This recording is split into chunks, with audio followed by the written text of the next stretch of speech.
1,000-hectare farm shall be planted with hybrid corn with the following operations being mechanized. So, given imong operation, given imong number of passes, o given pa ang imong days required para mahuman nga operation. So, estimate the number of tractors needed.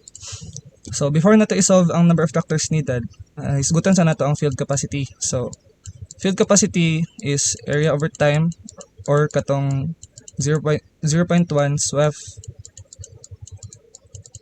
speed with of cut and efficiency. So, inote po nato nga kanin siya nga field capacity, isa-isa lang na siya ka tractor.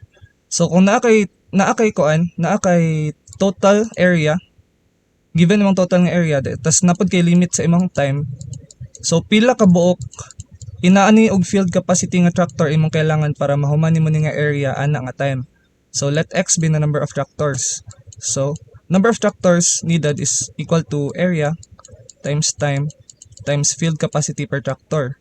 So, para ma-solve na to ang number of tractors needed, maora ni siya atong working equation.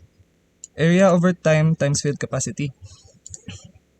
So, atong bantayan pod sa operations, sa 5 ka operations, ang plowing lang og harrowing ang panginahanglan og tractor. So, di mo kakailangan og tractor sa planting, spraying, harvesting, lahi mo pod na sila.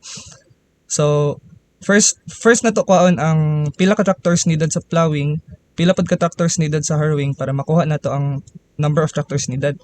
So una ta sa plowing, imong area total is 1,000 hectares. 1,000 hectares. So kuha na tong field capacity sa plowing.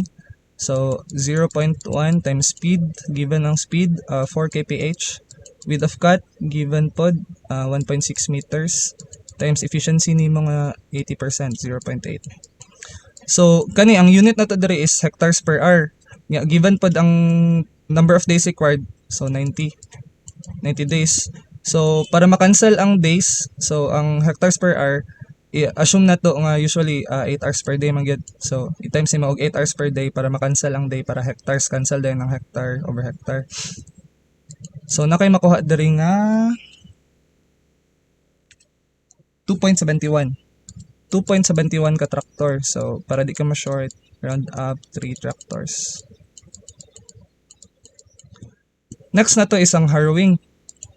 Harrowing is same gapon, same nga equation, same working equation, 1,000 hectares times field capacity sa isa ka tractor sa pagharrow, so 0.1 times speed. Same ra daw silang speed, 4 kph nara. Times width of cut sa harrowing, 220 cm, 2.2 meters, times efficiency nga 0.8.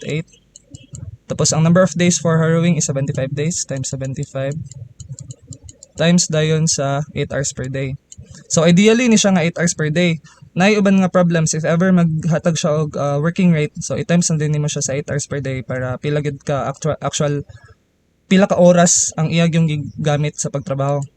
Pero inot po nato diri sa harrowing, ang kaso nato diri sa harrowing is na siya kaduhado, na siya 2 number of passes. So technically kung kaduha niya giagian ang 1,000 hectares, so madouble ang area nga iyang giagian.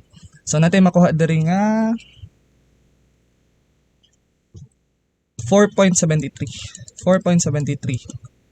So round up 5. So ang atong total number of tractors needed is 3 ka tractor para sa plowing plus 5 ka tractor sa harrowing, so 8 tractors.